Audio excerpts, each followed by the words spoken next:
नमस्कार, मैं हूं रामजी सोनी और आप देख रहे हैं NB24 न्यूज।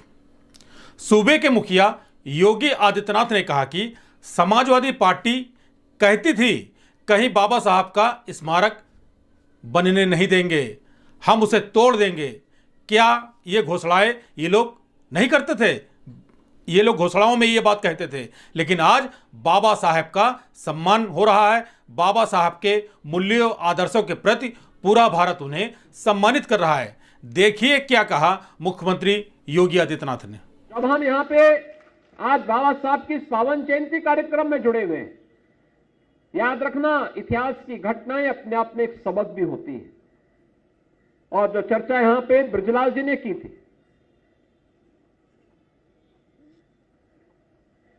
जो बात उन्होंने यहां पे बाबा साहब के बारे में और जोगिंद्रनाथ मंडल के बारे में कही,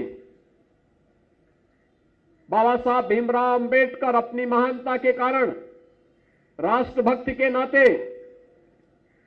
आज से अंत तक मैं भारतीय हूं इस संकल्प का उद्घोष करने वाले बाबा साहब भीमराव अंबेडकर हैं, जिन्होंने अपमान सहा लेकिन भारत को कभी अपमानित नहीं होने दिया।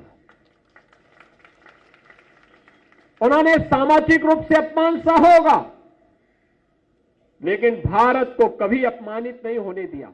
ये उनकी महानता थी, जिसके कारण स्वतंत्र भारत उनके प्रति कृतज्ञता ज्ञापित करता है।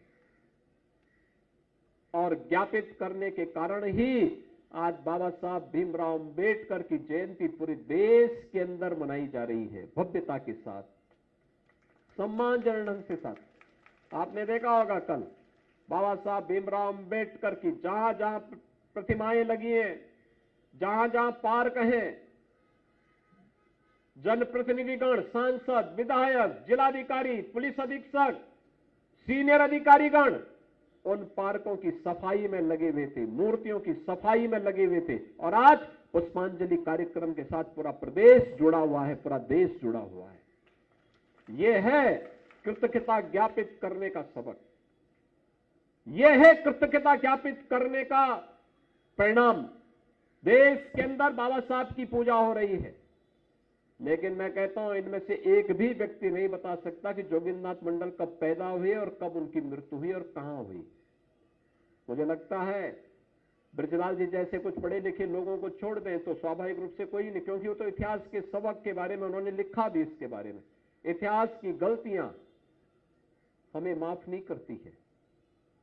और याद रखना, कोई भी ऐसा कार्य नहीं होना चाहिए जो समाज को कमजोर करता हो, देश को कमजोर करता हो, क्योंकि हम सबका अस्तित्व तभी है जब देश है। देश को कमजोर करने वाली ताकतें काम कर रही हैं। बाबा साहब को बहुत सारे लोगों ने लालच देने का काम किया था, लेकिन टस से मस नहीं हुए। उन्होंने एक स्पष्ट घोषणा की थी कि मैं आदि और अंत में एक भारतीय हूं, एक भारतीय के रूप में पैदा हुआ हूं और भारतीय के रूप में ही मरना पसंद करूंगा। और मुझे लगता है कि इसी को लेकर के हमें देखना होगा। पाकिस्तान और बांग्लादेश का सबक हम सब के लिए भी सबक होना चाहिए। मोदी जी ने उन्हें, उन दलितों को, उन वंचितों को सम्मान दिलाया। बाबा साहब के पंचतीर्थ हो या जो पाकिस्तान, बांग्लादेश, अफगानिस्तान में पीड़ित और प्रताड़ित मानवता थी, उन्हें भारत के अंदर शरण देकर के भारत की नागरिकता प्रदान करने का काम भी किया। लोगों ने आंदोलन करने का प्रयास किया, व्यवस्था बिगाड़ने का प्रयास किया।